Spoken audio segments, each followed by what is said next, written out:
ये कहानी एक छोटे से गांव में रहने वाले रमेश नामक युवक की है। रमेश एक गरीब परिवार से था, लेकिन उसमें कुछ कर दिखाने की ललक हमेशा से थी। उसके माता पिता खेतों में काम करते थे और किसी तरह घर का गुजारा चलाते थे। रमेश के पास पढ़ाई के लिए न तो सही साधन थे और न ही आर्थिक मदद, लेकिन उसके पास एक चीज थी, अटूट मेहनत और आत्मविश्वास।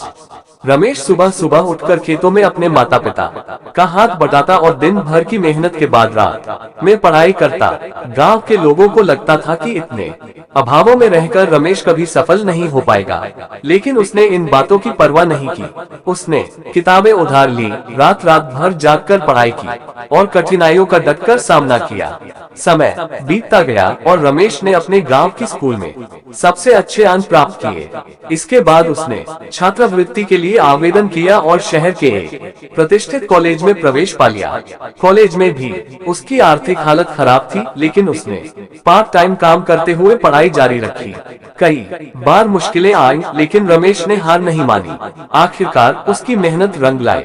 कॉलेज से स्नातक होने के बाद उसे एक बड़ी कंपनी में नौकरी मिल गई। रमेश अब अपने गांव के अन्य बच्चों के लिए एक मिसाल बन चुका था। उसने ये साबित कर दिया कि परिस्थितियां चाहे जितनी भी मुश्किल क्यों न हो, अगर इरादे मजबूत हो और मेहनत का साथ हो तो हर सपना सच हो सकता है।